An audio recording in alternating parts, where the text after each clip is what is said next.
Vamos a hablar del arte en esta exposición. Vamos a tratar un tema que es importante y vamos a ver si podemos ir comprendiendo poco a poco un poco más sobre este tema que es el arte.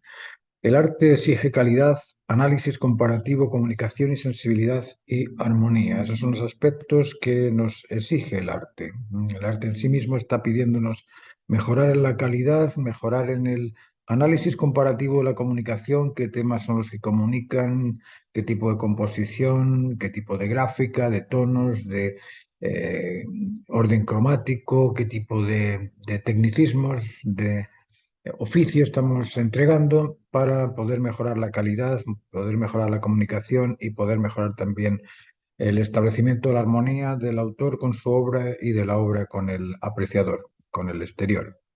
La calidad se logra mejorando la calidad humana del individuo que crea y mejorando la calidad de los productos que el individuo crea. Es decir, aquí tenemos dos aspectos. Necesitamos de la calidad humana, necesitamos de ir aprendiendo como artistas cómo desarrollamos nuestro carácter, nuestra sensibilidad, nuestro conocimiento, de qué manera vamos ampliando nuestra visión, nuestra percepción de las cosas para hacer temas trascendentes, temas universales y para ir mejorando técnicamente en la calidad de los productos. Y por otro lado, necesitamos también mejorar en la calidad de los productos que compramos o que fabricamos para que la obra tenga un nivel extraordinario. Mejorar es la repetición de una secuencia mediante el hábito consecutivo y concatenado, es decir, concordante con lo anterior, en cuyo proceso se supera en cada etapa el valor del contenido del producto anterior. Es decir, antes, cuando entrabas en las escuelas de arte, generalmente se pedía un examen y en ese examen te ponían uno de los trabajos mejores que tenía esa escuela y te pedía a los postulantes que lo superaran. Y de esa manera podías mejorar el producto o la calidad de los interesados en el arte y por eso que llegaba gente muy bien preparada y el nivel de esa escuela era extraordinario. Mejorar es precisamente eso, es repetir una secuencia concatenada de aspectos que en el proceso se va superando la etapa anterior para que ese valor contenido en el producto realizado supere al producto anterior. El hábito a hacer las cosas bien ajustadas y completas satisface y atrae, interesa y motiva a repetirlo. Esto es muy curioso de saber que el hábito a hacer las cosas bien ajustadas y completas te atraen, te atrae. Uno va al Museo del Prado, ves los cuadros de Sorolla, ves los cuadros de sé qué más, de Velázquez, de Goya, de Zurbarán, estoy pensando en uno de Francisco Pradilla, y wow, cuando ves ese entierro del marido Juana la Loca, Felipe el Hermoso, dices, wow, este cuadro es extraordinario, extraordinario, y motiva a pintar, no vuelve a la casa y agarra los pinceles y empieza a hacer lo mismo. Nunca hace lo mismo, pero bueno, uno trata de imitarlo. El bien en una cualidad es el valor que produce bienestar y el bienestar o la bondad es un valor. Esto tenemos que ir comprendiéndolo porque cuando vemos el cuadro este de Francisco Pradilla, vemos que existen muchos valores contenidos en esa imagen. Está el valor afectivo de la persona que, bueno, pierde a su marido, están la gente, los amigos que están ahí sufriendo por ello.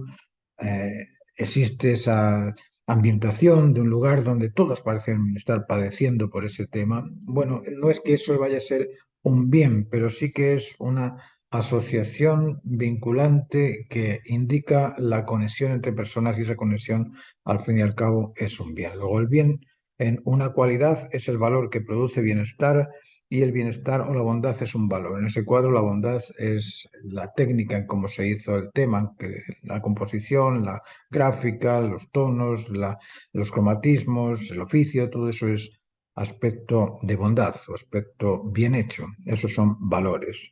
Lo justo o lo ajustado es una cualidad del objeto o acto concordante con la norma y consecuente. Es justo y la seguridad deriva o la seguridad derivada de esto ajustado o de esta justicia es el valor. Es decir, cuando tenemos algo que concuerda con la norma, es normal.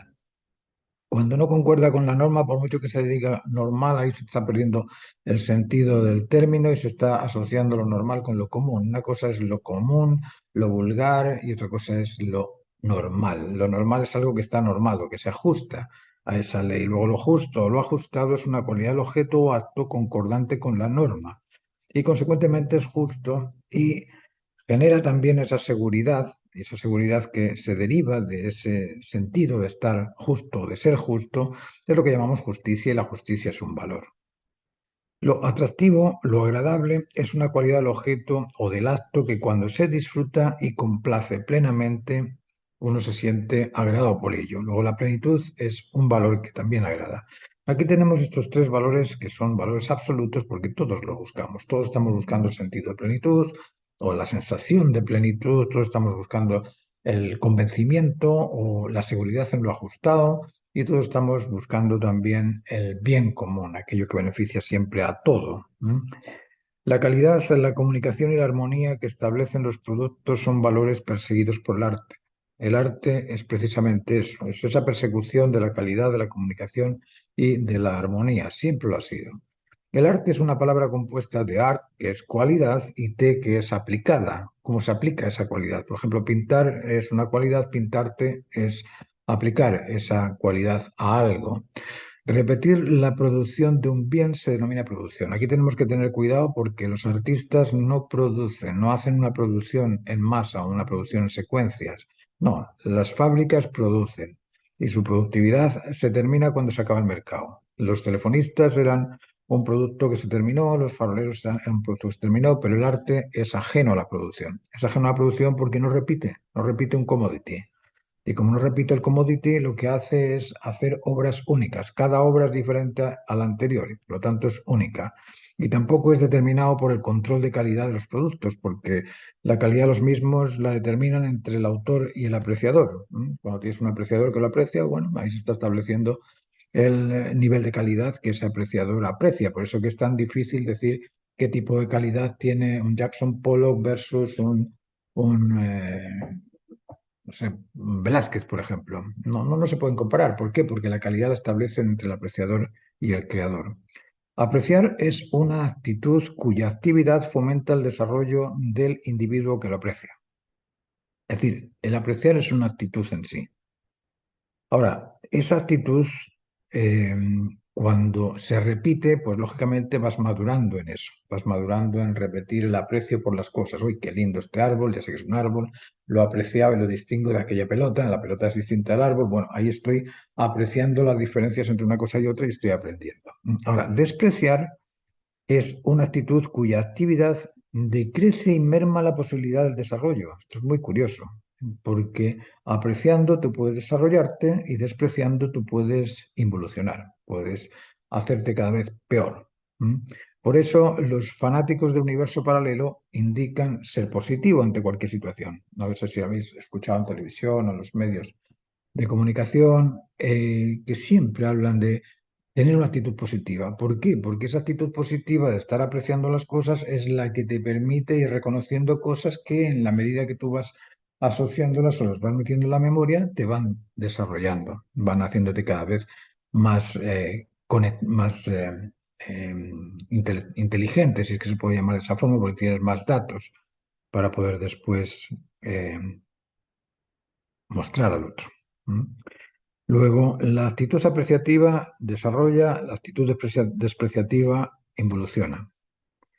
Pero no basta con ser positivo o con apreciar. Además, es necesario acompañar a esta actitud la selectividad evaluativa y para eso es necesario disponer de un amplio sentido común repleto de raciocinios ajustados o verídicos y disponer también de la motivación necesaria en la firmeza del individuo para poder cumplir el proceso exigido en adquirir el conocimiento completo o la realización completa de lo apreciado, sea esto conocimiento, sentencia o proyecto a cumplir. Es decir, no es suficiente con ser apreciativo. Además de tener esa actitud apreciativa, uno tiene que comparar, tiene que evaluar las cosas comparando. Y en esa comparación después emites un juicio, pero o una sentencia, pero necesitas de la comparación previa para saber si eso es realmente confiable o no es confiable, si es convincente o no convincente, si es algo beneficioso o perjudicial. El arte exige evaluar constantemente los resultados del proceso en cada etapa de su desarrollo. Eso es común en el arte. La evaluación es un tribunal intelectivo, si es que lo podemos llamar así. Cuando nosotros evaluamos, establecemos una especie de tribunal. En este tribunal, que está compuesto por el fiscal o la duda y por el defensor o el credo, y estos dos, el credo y la duda, emiten sus contenidos ante el juez, y el juez en este caso es la conciencia. Tu conciencia es el juez, pero dentro de ti existe una parte crédula y una parte que va a dudar de aquello que observas. Y tú vas a evaluar entre las dos cuál es la certera, si la duda o la afirmación, la credulidad. El juez es el ente, y es este ente anterior a la conciencia, es decir, el juez en sí no es la conciencia. La conciencia es la constitución mental del individuo. Es decir, la conciencia es el libreto, es el código civil, o es el código penal, o es la constitución. Eso es la conciencia. La conciencia la llenas de artículos, la llenas de contenido. Pero el que emite la sentencia eres tú. Y ese tú eres la conciencia, más tu sensibilidad, más tu conocimiento, más tus experiencias. Tú eres el todo. Ese todo tú es el que frente a la situación va a decidir si es buena o es mala mediante la constitución mental de tu conciencia. El ente o el ser, el individuo, observa el parangón entre lo observado y su contenido en la memoria. Es decir, nosotros estamos buscando la conciencia, tenemos la memoria dentro de la conciencia, y ahí buscamos en base al parecido, la concordia o la correlatividad que se establezca con lo observado o con lo que llamamos constitución mental, que es nuestra conciencia. Ahí emitiremos una sentencia y pensará o expresará su bienestar o su malestar, su justicia o su desajuste, su complacencia o su displacencia. Su sentencia depende enteramente de la constitución mental del individuo. Es decir, tú vas a evaluar en base a lo que tienes en tu memoria. Si en tu memoria tienes un montón de datos que te dicen que puedes caminar sobre las aguas del mar, vas a intentar caminar sobre las aguas. Ahora, cuando empieces a caminar y te veas hundiendo, ahí entra dentro de tu conciencia otro tipo de recuerdos, otro tipo de sensaciones, y frente a esas sensaciones no vas a volver a tratar de caminar nunca sobre el agua. ¿Cómo se establece la conciencia del autor? Es una buena pregunta. En la memoria se recogen aspectos de experiencias de agrado y desagrado, de conocimientos ajustados y de conocimientos desajustados con la realidad, y sentimientos de sensaciones agradables y de sensaciones desagradables. Por ejemplo, pensar que un boxeador diga que las peleas son violentas sería extraño. Así como pensar que un enamorado piense en golpear la cara de su enamorada también sería muy extraño. Las personas que sufrieron los desastres de una guerra difícilmente pueden pensar en las reglas del uso de la fuerza, porque en el uso de la fuerza no existe regla alguna. Tal vez en una pelea dentro del ring, ahí puede que sí, pero el odio, el resentimiento, el rencor, la celopatía, el fanatismo, la ambición o la defensa propia no tienen límites, no tienen reglas. No tienen ninguna, hasta aquí voy a hacer y de aquí no voy a seguir dentro de lo que es la lucha por la defensa particular, personal de cada uno, o por el odio, por el resentimiento, por el rencor. Ahí no hay hasta aquí voy a llegar. No tienen reglas en el momento en el que se oponen entre sí. Ahí no hay reglas. Previo puede haber reglas, posteriormente tú puedes indicarlas, pero en el momento de la lucha, en el momento de la lucha lo que tú quieres es defenderte, y para defenderte tienes que acabar con aquello que te agrede, tienes que acabar con aquello que te ataca. Y en ocasiones puedes acabar con aquello que te ataca simplemente conversando, pero en otras ocasiones vas a tener que usar la fuerza. Y ahí no hay reglas, no hay reglas del uso de la fuerza en ese caso. Conciencia es la suma de sentimientos, conocimientos o convencimientos y experiencias que motivan, interesan o atraen al individuo a determinar si lo que pretende, propone o evalúa es bueno o malo, cierto o falso, o atractivo o repulsivo. Tal vez esta frase es demasiado amplia, pero la dejo ahí para que la analicéis después. Existen dos tipos de conciencia. Está la conciencia original y la conciencia adquirida. ¿Qué es la conciencia original? Una conciencia original es con la que todo el mundo nace. Todos nacemos con esa conciencia original que dispone de la noción del prototipo en imagen del ideal común. El niño sabe cómo debe ser. Del sentido común. El niño sabe que está bien y que no está bien. Y del bien común. El niño sabe qué es bueno y qué no es bueno. Lo saben. Ahora, ¿qué pasa con el transcurso de los años? Bueno, la conciencia original sabe que el ideal humano es incondicional ante la máxima necesidad válida para todo, que es incondicional ante la razón justa, que es incondicional ante el bien común. El ideal humano es incondicional ante el máximo deber necesario. Eso lo sabe la conciencia original del ente, del ser o del individuo desde el momento en que nace. Existe contenida en todos los miembros de la especie humana. Por eso el narcisismo egoísta, la avaricia, la soberbia o la egolatría es rechazada por todos. ¿Por qué? Porque todos tenemos el sentido del bien común. Ahora, junto a esta noción en prototipo, en imagen del ser incondicional, la conciencia adquirida observa en su diaria existencia que los vecinos se aprovechan de su bondad, de su solidaridad, de su colaboración en la entrega voluntaria e incondicional del individuo de conciencia original. Y ante esos abusos se declara objetor de conciencia. Bueno, bien, tú puedes objetar la conciencia o adquiere la costumbre de abusar así como lo hacen con él. Es decir, nosotros podemos rebelarnos contra algo que nos preocupa, podemos enfrentarlo. Pero tenemos actitud, esa posibilidad de, ok, yo me declaro objeto de conciencia, no lo voy a hacer, o me uno a esta costumbre que han adquirido estos seres humanos de pasar a llevar a los demás, de, no sé, de violar eh, su integridad, de, no sé cómo llamarlo, pero en el momento en el que observas que los demás se aprovechan de ti, pues lógicamente puedes o largarte o hacer lo mismo con ellos también. Cuando la memoria del individuo reúne un mayor número de experiencias de desagrado, cuando dispone de una mayor cantidad de desajustes cognitivos o carencia de recursos argumentativos, cuando carece de certeza o de experiencias beneficiosas para la totalidad, esa memoria insuficiente, insegura e inestable en el sentido común de lo razonable, emitirá sentencias injustas, innecesarias, insuficientes para la solución de los problemas.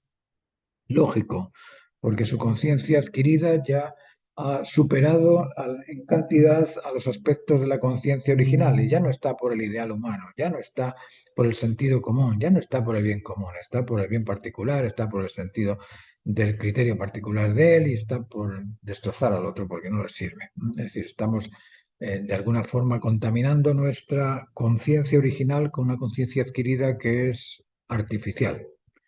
La dispersión mental, la falta de argumentación razonable y la carencia de las normas de la naturaleza de la creación hacen que la satisfacción fluctúe, que la seguridad vacile y que el bienestar oscile entre los extremos de la carencia y del exceso.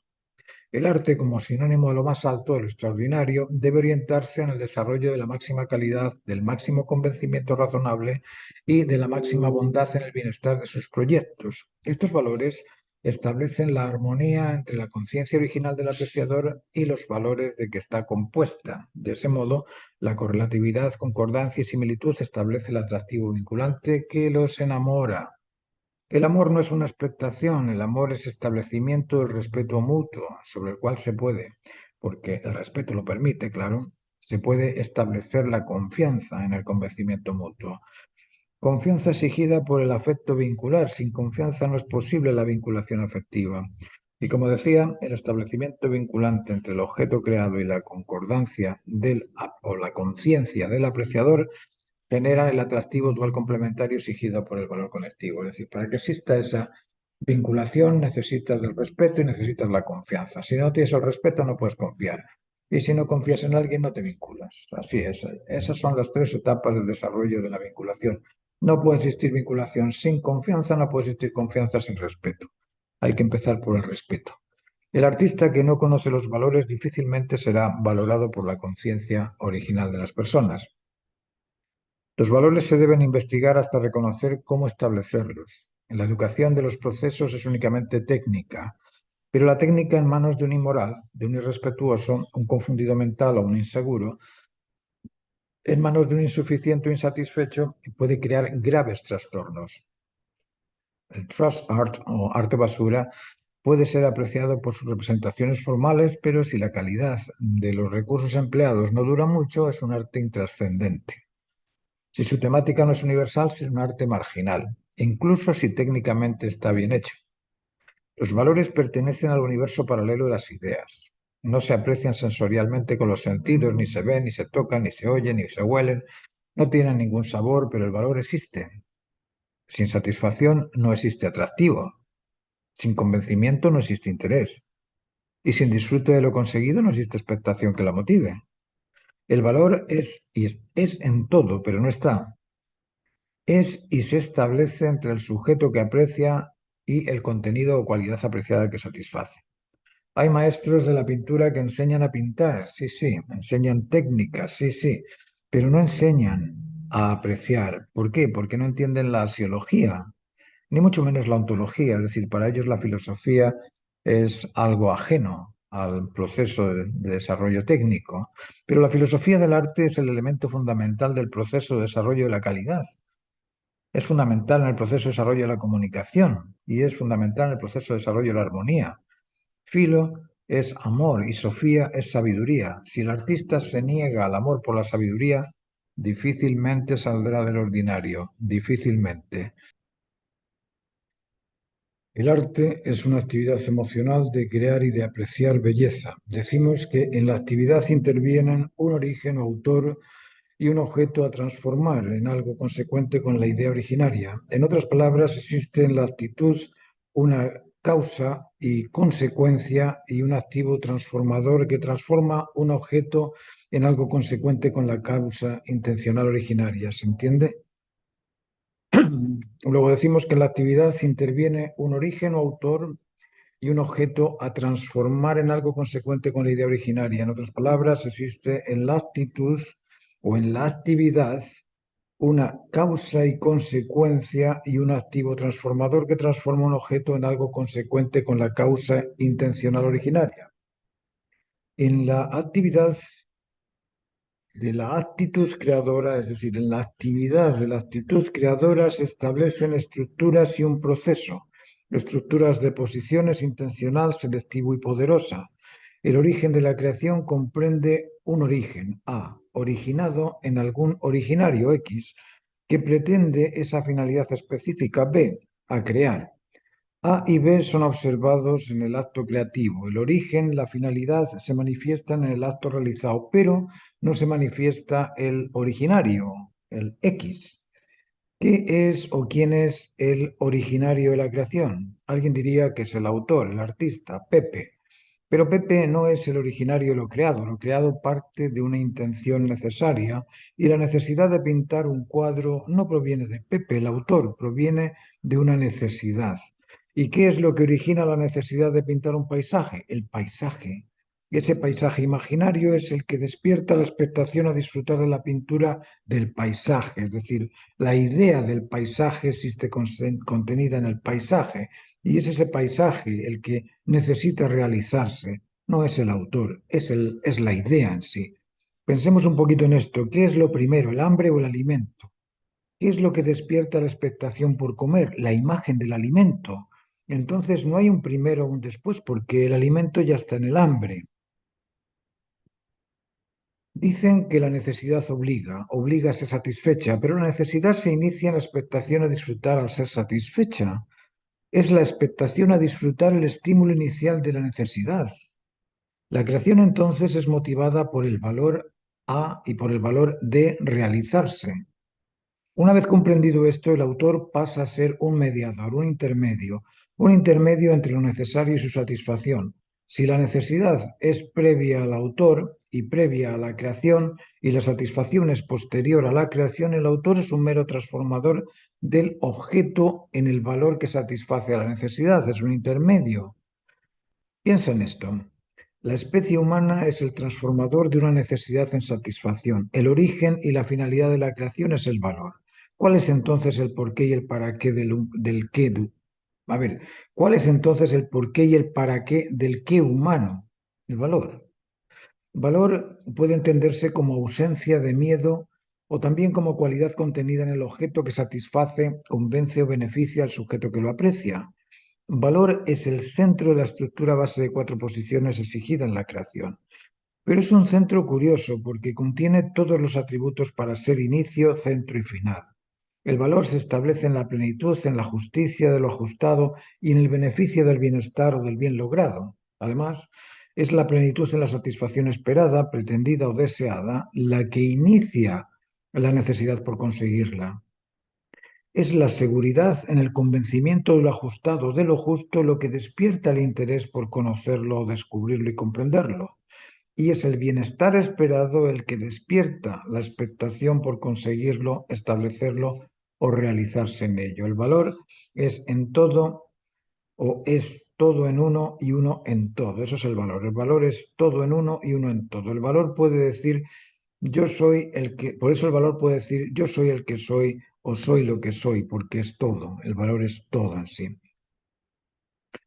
Y la actividad es un derivado de la actitud, y la actitud es una estimulación derivada de la actividad exigida en la transformación de una idea en imagen. La idea existe en la actitud de conseguirla y la actividad existe en el proceso de su resolución. Esto es bastante eh, claro de comprender, pero nos va a tomar un par de veces de leerlo para poder entenderlo bien. La actividad y la actividad son un sí.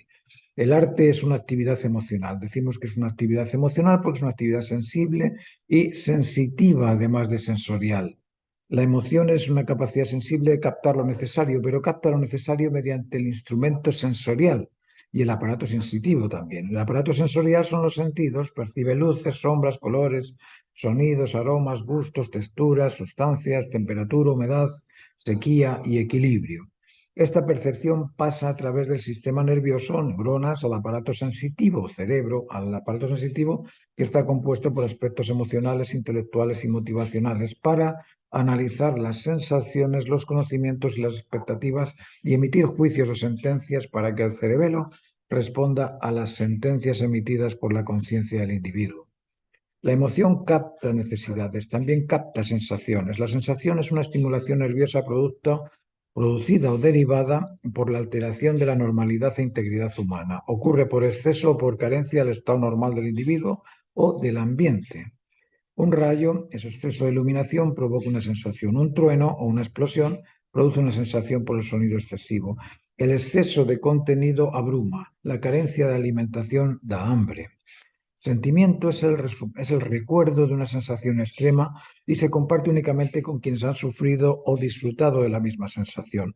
Un hombre no puede compartir el sentimiento de la menstruación, por ejemplo. La actitud transformada en actividad creativa va generando posibilidades secuenciadas y concatenadas, es decir, ligadas unas con otras en el proceso, orientadas en la conquista de esa finalidad específica pretendida.